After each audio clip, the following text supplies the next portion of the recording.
points -1, -1, and 2, -3 are on the graph y equals fx, and satisfy the differential equation y equal, or dy dx equals x squared plus y.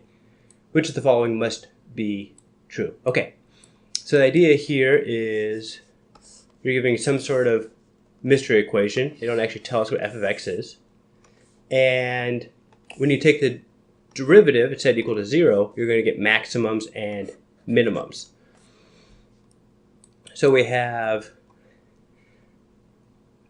okay, some points. And so first I think we're going to do is we're going to find out -1, which of these 2 points could potentially be a max or a minimum. Basically meaning that if we plug them into our differential equation dy dx, do we even get 0? So start off with, we'll rewrite things. We'll go dy dx equals, and we'll start with -1, -1. So we'll have -1 squared plus -1 equals 1 minus 1, which equals 0. Check, possible. Other one is 2, -3. So we have -2 squared plus -3 equals 4 minus 3, which equals 1.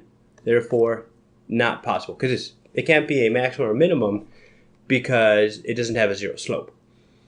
So I guess that's positive too. Doesn't really matter because it's squared. Okay.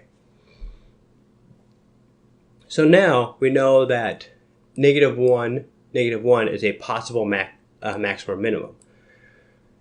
So from here, we want to find out if it's max or min, and there's a couple of different ways of doing this. So normally, in most cases, we're given the equation. So we would look at something along the lines of, we have f of x, we have f prime of x, which is dy dx. We have x, and we have our potential maximum minimum here, and then we can just choose a point on either side of it, and we can see, okay, it goes up or down, or we can choose each point of the derivative and be like, okay, it's going up, then it's going down. And that can give us an idea of maximum or minimum. But the problem here is, not only do we not know what f of x is, but we have dy dx equals x squared plus y, so it's kind of a pain. Not even sure if it's even possible to find points on the left and right of this. So the only point we know, the only 2 points we know that exist are -1, -1, and 2, -3. So we could probably plug in 2, -3 and see what happens, maybe.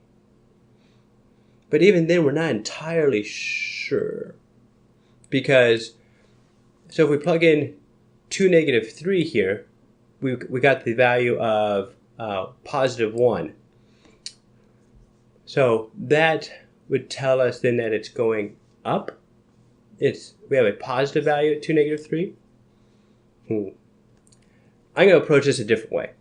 So we can look at the second derivative. So we have f prime of x gives us slope.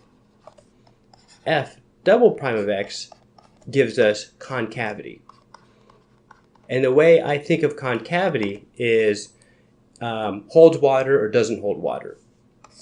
So if you have something that's concave down, and you pour water on top of it, then the water's just going to fall off. If you have something that's concave up, and you pour water in it, then there'll be a little bit of pool of water in the bottom.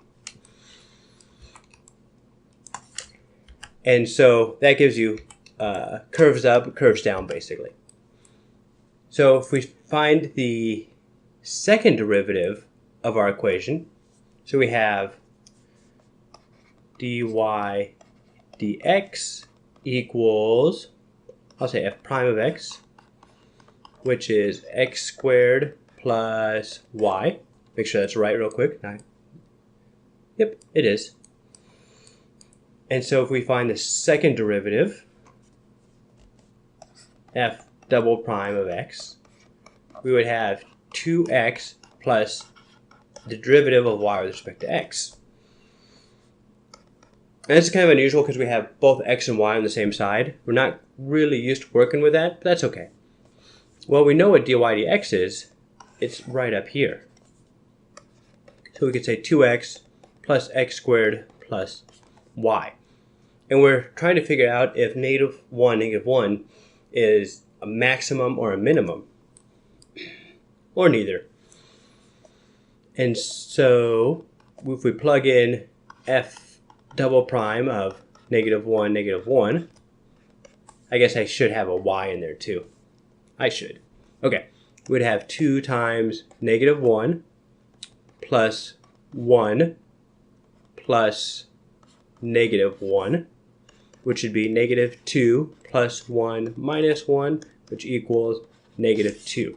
And that tells us that the concavity at -1, -1 is negative. So what I'm going to do is I'm going to draw a picture of the graph. Not a good one. Just something to help me visualize, understand what I'm seeing here. And so, yeah, do something kind of like this. So this will be point -1, -1. I know it's not really -1, -1, but this shows a negative down concavity. And it's easier for me to look at this. So I'm like, all right, negative concavity and a potential maximum or minimum. Therefore, you can see that's going to be a local maximum. And I just do that visually. So we go back to potential questions here. 2, -3, nope, not a local maximum because it doesn't even equal, the slope isn't even 0. Local minimum, nope. Inflection points, nope, because we took the second derivative. Inflection point has to do when the concavity changes. So if you see something like this, where it's like, all right, you pour water down here and it would probably hold water, but if you pour water up here, it wouldn't hold water. This is positive concavity, that's negative concavity, and right about there or so, there'd be an inflection point.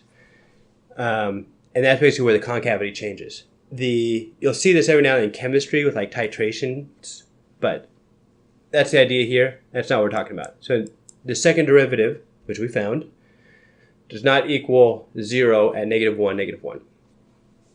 -1, -1 is a local maximum. That is true. So at -1, -1, it will be a local maximum because the slope at -1, -1 equals 0, and the concavity is negative. Therefore, when we draw our terrible picture, not drawn to scale, it's kind of obvious that, okay, it's self-evident. You can visually, through inspection, determine that, okay, that's pretty much the top of the hill. Inflection, okay, and that's no. So the answer for this one is -1, -1 is a local maximum. To recap real quick, the way we went through this is, all right, we have our derivative. We have a couple points that are on the derivative. Plug it out, find out when it's 0.